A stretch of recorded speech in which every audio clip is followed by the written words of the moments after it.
Hello viewers, আসসালামু আলাইকুম। ছবিতে এখানে যে ছবিটা দেখতে পাচ্ছেন স্ক্রিনে, এটা হচ্ছে আমার ছবি এবং এর শার্পনেস, ডিটেইলস এবং এর ড্রেস আপ সমস্ত কিছু এআই দিয়ে তৈরি করা হয়েছে। আজকের ভিডিওতে দেখাবো কিভাবে আপনারা এরকম ছবি নিজেরা তৈরি করতে পারবেন। তো এর জন্য আপনাকে আপনার ফোনের গুগল ক্রোম ব্রাউজারে চলে যেতে হবে। আমি এখানে গুগল ক্রোম ব্রাউজারে ছিলাম, এটা নতুন একটা পেজ নিয়ে নিলাম। এবার এখানে সার্চ অপশনে লিখতে হবে কাটআউট প্রো। কাটআউট প্রো লিখে এন্টার প্রেস করবেন। এরপর এখানে দেখতে পাচ্ছেন কাটআউট প্রো, এই মূল ওয়েবসাইটে আপনারা ক্লিক করবেন। ক্লিক করে এখানে প্রথমে আপনাদের একটা জিমেইল দিয়ে এটা লগ ইন করে নেবেন, রেজিস্ট্রেশন করে নেবেন। তো আমার রেজিস্ট্রেশন করা আছে। আমি নিচের দিকে স্ক্রল করে যেখানে পাসপোর্ট সাইজ ফটো মেকার লেখা আছে সেখানে চলে যাচ্ছি।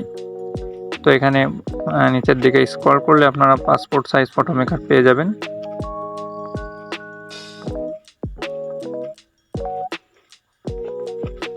এটা হচ্ছে পাসপোর্ট সাইজ ফটো মেকার, এখানে ক্লিক করে দিবেন। এখানে ক্লিক করার পর এখানে আপলোড ইমেজ আসবে, এটা আপনারা আপলোড করে দিবেন।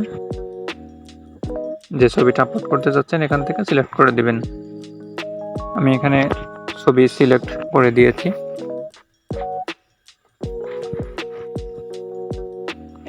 ছবি অলরেডি এখানে হয়ে গিয়েছে, এই যে দেখতে পাচ্ছেন।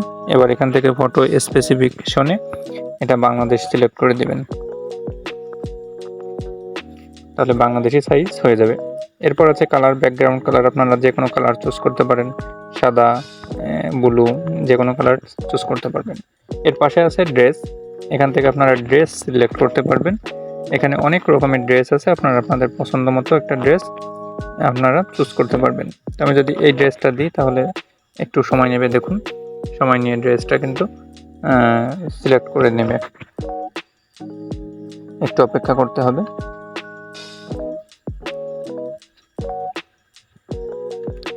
হয়ে গেছে, আমরা দেখি কেমন হয়েছে। এই যে দেখতে পাচ্ছেন যথেষ্ট সুন্দর হয়েছে। এরপর যদি আমরা অন্য একটি ড্রেস দিয়ে দেখি, এই ড্রেসটা দিয়ে দেখি তাহলে কেমন হবে আমরা একটু দেখি। এটাও দেখতে পাচ্ছেন অনেক সুন্দরভাবে শরীরের সাথে ফিট হয়ে গিয়েছে। এভাবে আপনারা আপনাদের পছন্দ মতো কিন্তু ড্রেস চুজ করতে পারবেন। এই যে একটা দিয়েছি, এটাও কিন্তু হয়ে গিয়েছে। এবার হওয়ার পর এখানে আপনাদের ডান বাটনে ক্লিক করতে হবে। ডান বাটনে ক্লিক করলাম, হয়ে গেল। এবার এখানে কন্টিনিউ বাটনে ক্লিক করবেন। কন্টিনিউ বাটনে ক্লিক করে আপনারা পুনরায় এডিট করতে পারবেন, পুনরায় যদি এডিট করার প্রয়োজন পড়ে। আর না হলে তাহলে ডান দিয়ে এখানে ডাউনলোড এইচডি আছে, এটাতে ক্লিক করে দিবেন। এটা ডাউনলোড হয়ে গেলে আপনারা ব্যাক স্পেস দিয়ে ব্যাকে চলে আসবেন। ব্যাকে আসার পর এখানে স্ক্রল করে উপরের দিকে যাবেন। উপরের দিকে গেলে এখানে দেখতে পাবেন যে ফটো ইনহ্যান্সার, এই যে যেটা দেখতে পাচ্ছেন ফটো ইনহ্যান্সার আছে, এটা দিয়ে হচ্ছে ফটোর শার্পনেস এবং ডিটেইলস যেটা দেখলেন যে অনেক ভালো ক্লিয়ার, এই ফটো ইনহ্যান্সার দিয়ে হচ্ছে এটা করা হয়। তো এখানে ক্লিক করে দিবেন। ক্লিক করার পর এখানে পুনরায় আগের মতো একই অপশন আসবে, upload image. Upload image click করে যে ছবিটা মাত্র ডাউনলোড করা হয়েছে সেই ছবিটা সিলেক্ট করে দিতে হবে। তো এখানে আমি আপলোড ইমেজ ক্লিক করে সেই ছবিটা সিলেক্ট করব।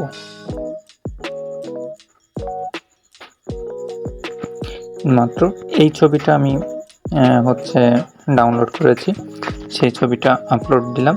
এবার এখানে কিন্তু ইনহ্যান্স শুরু হয়ে যাচ্ছে। ইনহ্যান্সের কাজ হচ্ছে এর শার্পনেস, ডিটেইলসটা ক্লিয়ার করা। এখন দেখতে পাচ্ছেন ছবিটার শার্পনেস, ডিটেইলস কতটা নিখুঁত হয়েছে। এবার আপনাদের ডাউনলোড করার পালা। এখানে ডাউনলোডের এইচডি আছে, ফুল ইমেজ আর প্রিভিউ ইমেজ আছে। ডাউনলোড এইচডি ক্লিক করে একটা পিএনজি ফাইল ডাউনলোড করে নেবেন। এই download option, download HD click করে এখানে আপনারা পিএনজি ফাইল এবং আরেকটা আছে জেপিজি ফাইল, এই দুটো ডাউনলোড করে নেবেন। এখানে ডাউনলোড, এখানে ক্লিক করলাম, জেপিজি সিলেক্ট করে এখানে ইমেজ কোয়ালিটি 100% করে দিয়ে ডাউনলোড করে নেবেন। তো ডাউনলোড হয়ে গেল, আমরা ওপেন ক্লিক করে আমরা দেখি যে কতটা সুন্দর হয়েছে। আমরা ওপেন ক্লিক করলাম, এই যে দেখতে পাচ্ছেন যে কতটা নিখুঁতভাবে ছবিটা হয়ে গিয়েছে। তো এভাবে কিন্তু আপনারা পাসপোর্ট সাইজ ছবি নিজেদের ছবি তৈরি করে নিতে পারবেন। কিন্তু এখানে একটা লিমিটেশন আছে কাটআউট প্রো ক্ষেত্রে। লিমিটেশনটা হচ্ছে যে এখান থেকে আপনারা 3-4 বারের বেশি কোনো ছবি ফ্রিতে তৈরি করতে পারবেন না, এরপর এটা কিনে নিতে হবে। তো ভিডিওটি ভালো লাগলে চ্যানেলটি সাবস্ক্রাইব করবেন। ভিডিওটি বুঝতে যদি কোথাও সমস্যা হয় তাহলে কমেন্ট বক্সে কমেন্ট করবেন। ভিডিওটি এখানে শেষ করছি। আল্লাহ হাফেজ।